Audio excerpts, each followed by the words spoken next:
Hi everybody, my name is Jim, and this is another episode of The Lake Effect Gardener.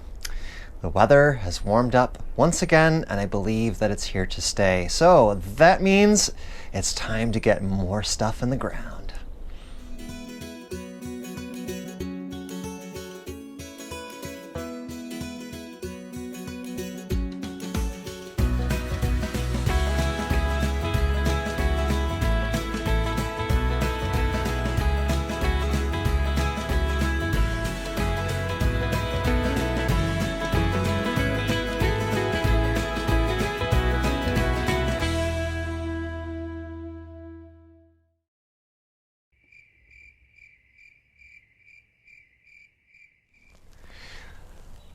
The weather is slowly improving. We are now getting into what I consider to be normal spring weather. We're not out of the woods when it comes to frost. There is another frost advisory, but at this point, and with my proximity to Lake Erie, I'm literally a 5-minute drive.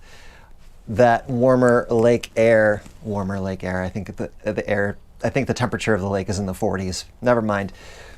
Usually will insulate my area, so I won't have to worry about frost. Usually when they'll throw up a frost advisory, it will be for places that are inland, the valleys, etc., places that are, several miles away. So I think I'm safe to start planting things out, which makes me really happy. But before I do that, there's just a couple of things I want to mention. First and foremost, look out for the first Make Do Monday video coming up this Monday. Yes, I'm going to drop the first one this Monday. And I spent an evening creating a brand new opening for those videos. I didn't want to stick with the original opening that I do for these videos. I wanted to do something a little bit more vintage. So it was so much fun to do, and I had all these ideas. I tried to keep it as simple as possible, but I did send the sample once it was all done to some of my friends, and they loved it. So it has a total vintage feel, and I think it'll be very apropos for this brand new series. So keep your eyes open on Monday for that.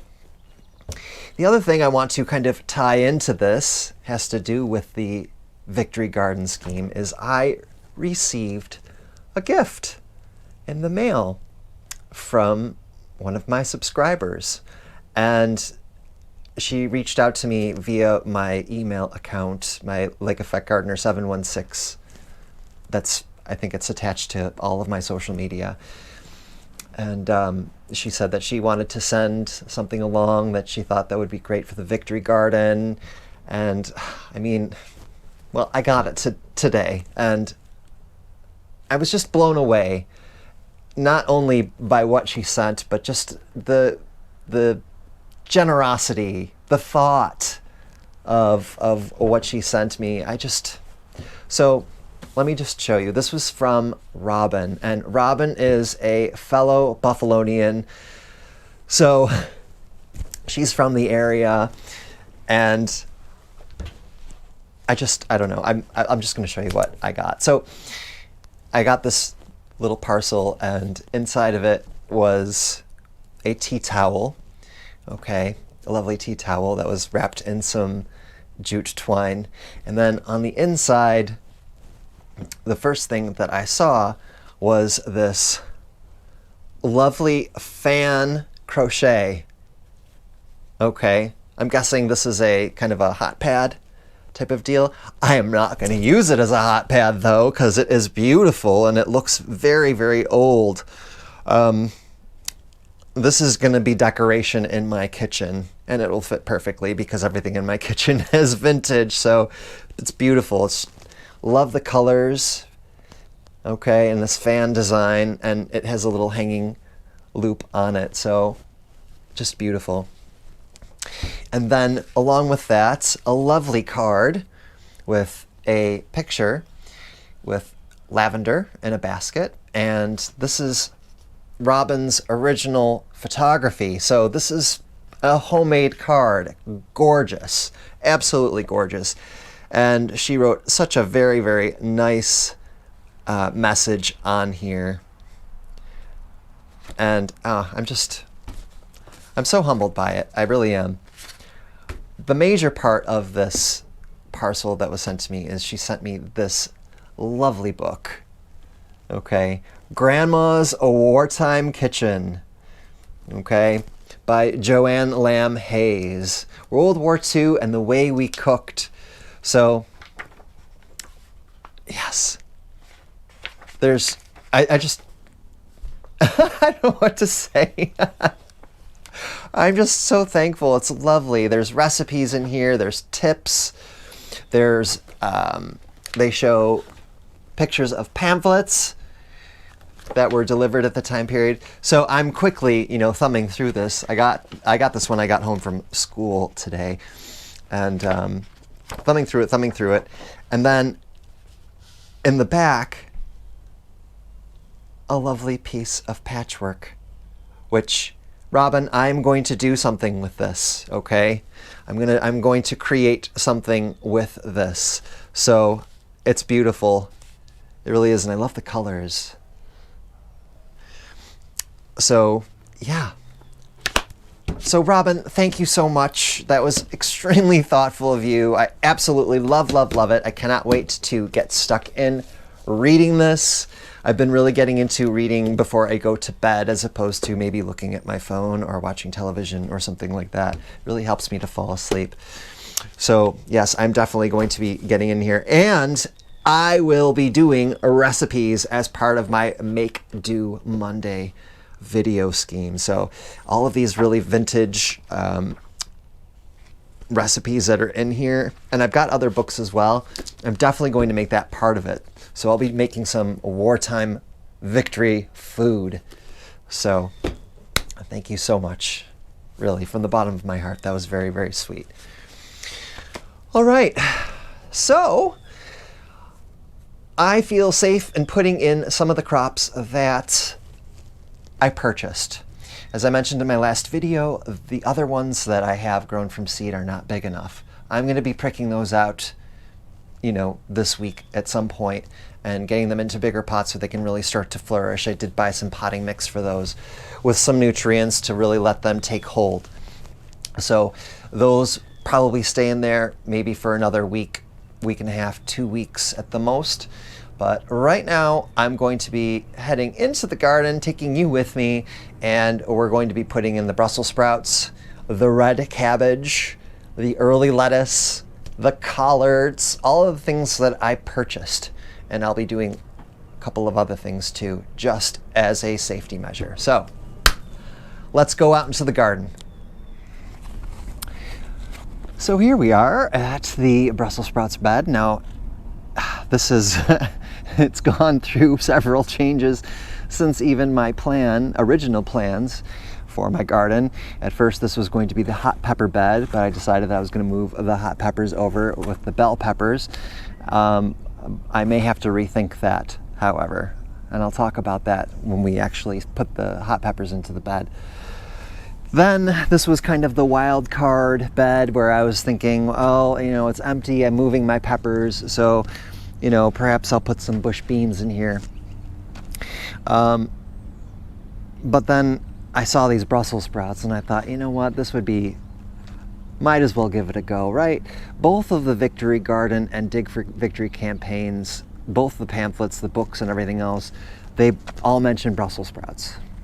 So, and I like Brussels sprouts. So, found these and immediately, set my brain off, and I was like, that's where I'm going to put them. Now, I've got 12 plants here. Okay.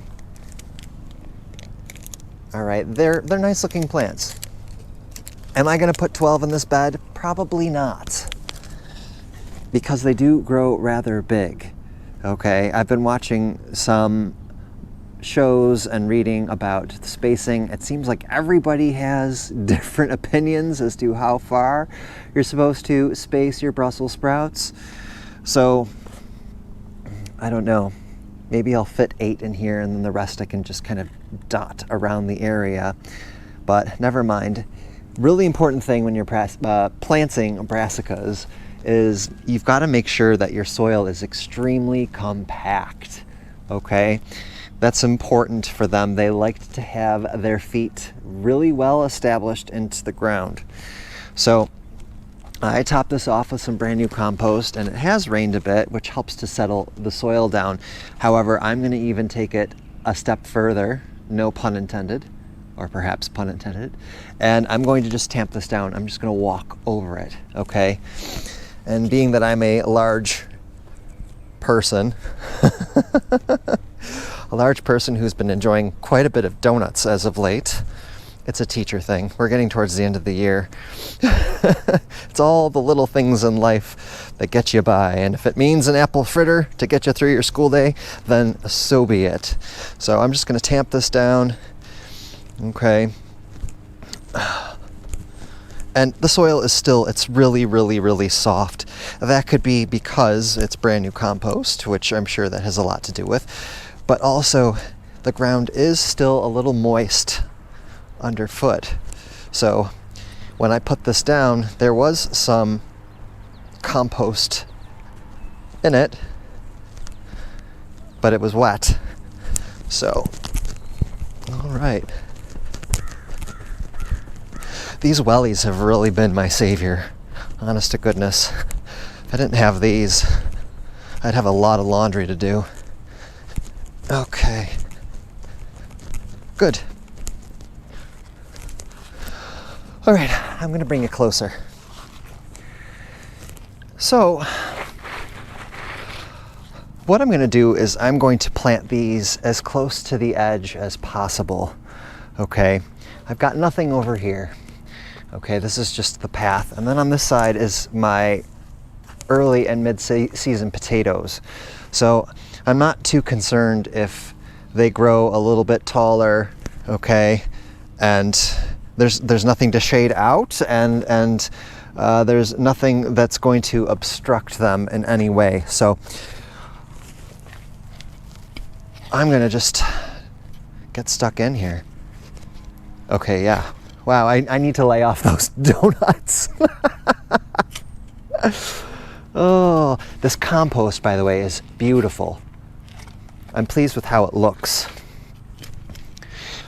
All right. So, get my first seedling out here.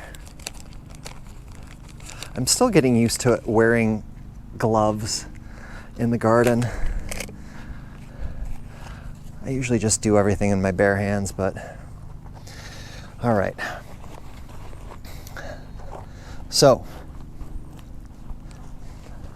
firm it in, and then when you're done firming it in, firm it in again. Good. All right. So this is a good 1.5 feet away from each other. I've seen 2 feet, I've seen 1 feet, I've seen 2.5 feet, but you know, this bed's not all that big. And although I do have a lot of garden beds in here, the spaces are kind of limited. You know, if I were working off, you know, if everything was planted directly in the ground and I had straight rows and everything like that, then I could afford to be a little bit more greedy with the spacing. But I don't have the space. There we go.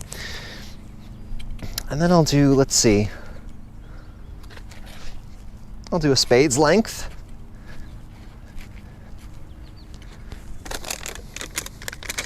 What's nice about having these small beds is that I don't have to worry about making sure everything is perfectly aligned. The larger beds, you know, I do the string and the poles to make sure that I have straight lines, but I find that when you have raised beds that are odd sizes and they might be not as big as, you know, a straight row, I don't know, it kind of doesn't really matter if they're a little bit crooked. Unless, of course, it messes with your senses.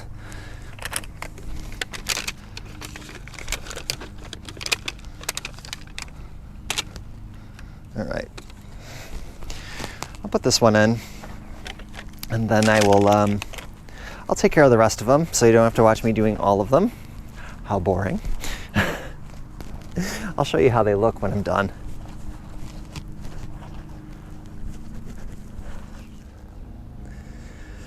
Okay. So I actually fit all 12 in here. I might be shooting myself in the foot. I'm not sure. They may be too close together, but you know, gardening is trial and error, is it not? So I think what I'm going to do next is I have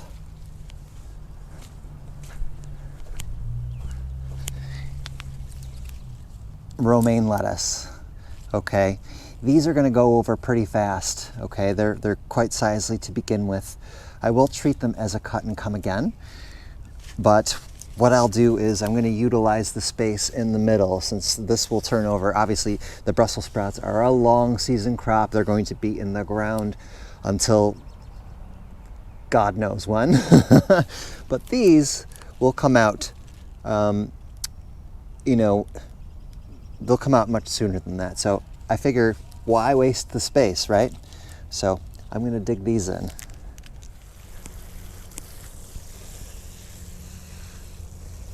Giving them a good water in. I know it seems ridiculous to be watering anything back here because there's always so much water back here to begin with. But just the same, give them that little bit of hydration so they have a good start.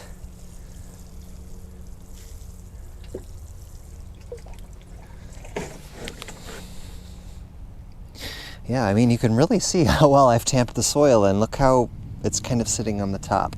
I'm sure it's just going to take a minute to soak in. And after a few rain showers and, you know, weather fluctuation and everything else, this will be fine. Okay, let's go over this way to the big brassica bed. I'm going to plant some more in there.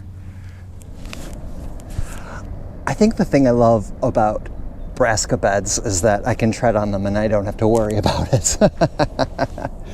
So this is one of my dig beds. This was the tomato bed last year. This is the brassica bed this year. And remember, I had to dig one of these beds up because of the root situation. So over here is where the sweet corn's going to be. This was the old brassica bed.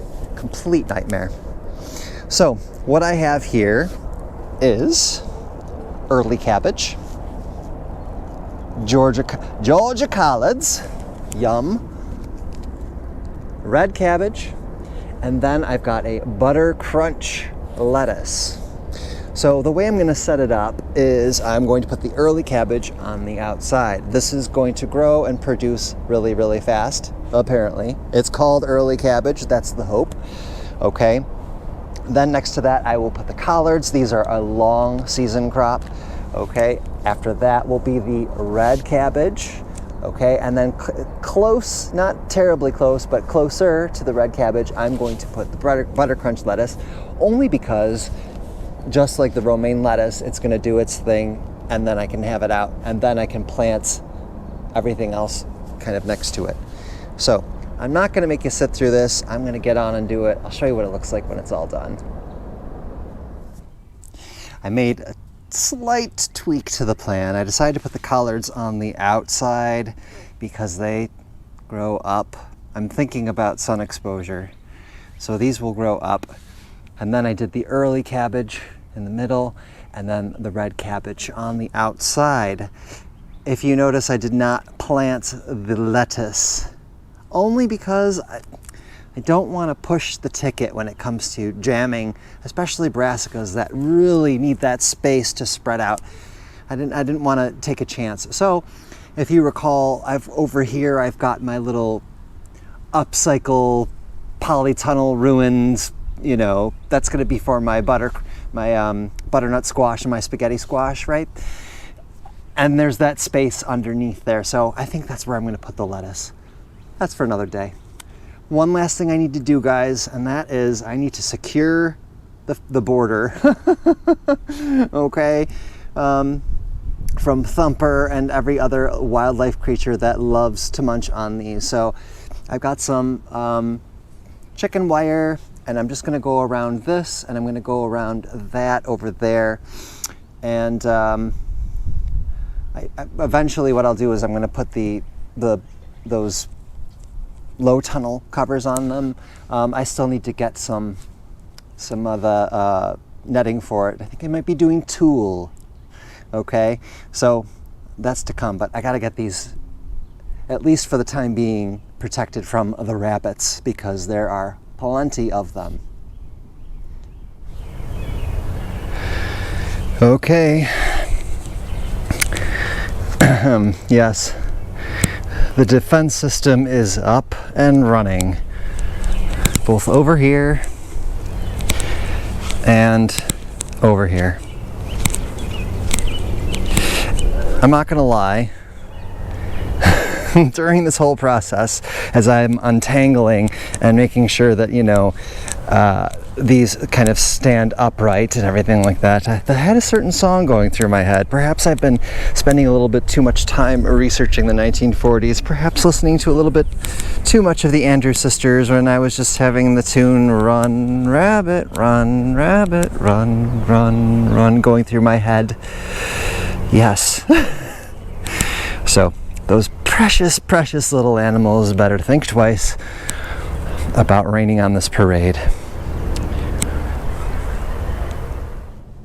I'm not gonna lie, it feels so good to get things into the ground. It really does.